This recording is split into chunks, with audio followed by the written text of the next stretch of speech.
دوستو ہم کوئی بھی فلم یا ڈرامہ دیکھتے ہیں تو اس کے کرداروں سے ہمیں نفرت، محبت اور ہمدردی کے جذبات پیدا ہونا شروع ہو جاتے ہیں۔ ہم یہ جانتے ہیں کہ پکچر ایک ڈرامہ ہے، ایک فلم ہے، آن کیمرہ پرفارم کیا جانے والا ایکٹ ہے، لیکن اس کے باوجود جب ایسے کردار جن سے ہم نفرت کرتے ہیں تو ان کے مرنے پر ہمیں خوشی ہوتی ہے، اور ایسے کردار جن سے ہمیں محبت ہوتی ہے جب وہ مرتے ہیں تو ہمیں بہت افسوس ہوتا ہے۔ آج کی ویڈیو میں ہم ڈرامہ سیریل ارطغرل غازی کے 4 ایسے کریکٹرز کے بارے میں بات کریں گے جب وہ فوت ہوئے یا انہیں شہادت نصیب ہوئی تو دیکھنے والے بہت زیادہ رنجیدہ ہوئے۔ ایک ایسا ڈرامہ جو بنا ہی شہادت کے جذبے کے اوپر ہے، جہاد کے جذبے کے اوپر ہے، یہ کیسے ممکن ہے کہ اس کے اندر شہادت یا اموات نہ ہو؟ تو چلیے آج ہم ڈرامہ سیریل ارطغرل غازی میں ہونے والی 4 ایسی اموات یا شہادتوں کا ذکر کریں گے جنہوں نے دیکھنے والوں کے اوپر بہت اثر ڈالا اور بہت رنجیدہ کیا۔ نمبر 4 پر ہے سلیمان شاہ کی موت، جس نے ویورز کو بہت زیادہ رنجیدہ کیا کیونکہ ارطغرل غازی ڈرامے میں سلیمان شاہ کا کردار بہت پوزیٹیو ہے۔ نمبر 3 پر ہے سمسا الپ، یہ ایک ہنستا مسکراتا خوش مزاج خوش شکل نوجوان جو اپنی ساری زندگی حق کے لیے اپنی تلوار بلند کرتا ہے، جو رب کائنات کے لیے لڑتا ہے، جو حق کے لیے لڑتا ہے، سچ کے لیے لڑتا ہے اور بالآخر جام شہادت نوش کرتا ہے۔ اس کی شہادت جن حالات میں ہوئی، جس طرح اس کے اپنے ہی لوگوں نے اس سے غداری کی اور دشمنوں کے بیچ اس طرح تنے تنہا وہ جام شہادت نوش کرتا ہے، یہ منظر تمام لوگوں کو رنجیدہ کر دیتا ہے۔ لیکن ایک سپاہی کی شہادت کسی وقت کسی حالات میں بھی ہو سکتی ہے، لیکن سمسا الپ کے کریکٹر نے ایک زبردست اثر ڈالا دیکھنے والوں کے اوپر، اور ایسا لگتا ہے کہ اس کردار کو لوگ لمبے عرصے تک یاد رکھیں گے۔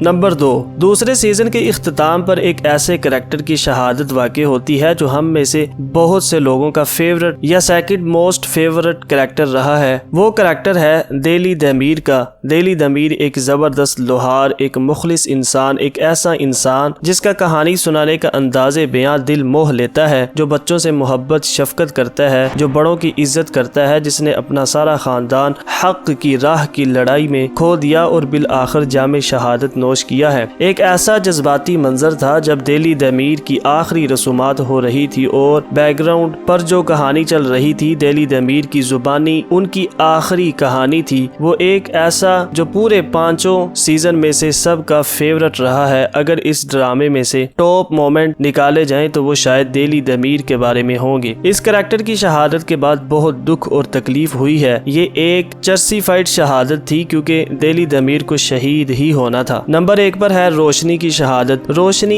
ایک ایسا کریکٹر ہے جو پہلے سیزن کے آغاز سے ہی آپ کو اس کے پیار سے ہمدردی ہونا شروع ہو جاتی ہے، جس طرح ارطغرل کی جانب سے روشنی کی محبت کو نظر انداز کیا جاتا ہے۔ اس کا درد دل، اس کا تنہائی میں رونا، یہ تمام چیزیں ہمیں روشنی سے ہمدردی کے جذبات پیدا کرنے پر مجبور کر دیتی ہیں۔ پھر ہجرت کے بعد جب روشنی ایک نئے قبیلے میں جاتی ہے تو وہاں تیمور کے ساتھ اس کی نئی انٹریکشن شروع ہو جاتی ہے اور پھر اس طرح اسے سیاسی مقاصد کے لیے استعمال کیا جاتا ہے، اس سے شادی کر کے، اور جن حالات کا اسے سامنا کرنا پڑتا ہے، یہ تمام چیزیں روشنی کی موت کو ایک دکھی موت بناتی ہیں۔ اور پھر اپنے شوہر کے سامنے جام شہادت نوش کرنا، یہ بھی ایک بہت دکھی منظر تھا، اگرچہ روشنی کا شوہر تیمور بھی روشنی کی شہادت کے فوراً بعد شہید ہو جاتا ہے اور روشنی کی موت دیکھنے والوں کو بہت افسردہ کرتی ہے۔ دوستو آج کی ویڈیو آپ کو کیسی لگی نیچے کمنٹ باکس میں ضرور بتائیے گا۔ اگر آپ اس کا پارٹ 2 چاہتے ہیں تو کمنٹ باکس میں پارٹ 2 ضرور لکھیے گا۔ ملتے ہیں نیکسٹ ویڈیو میں۔ اللہ حافظ۔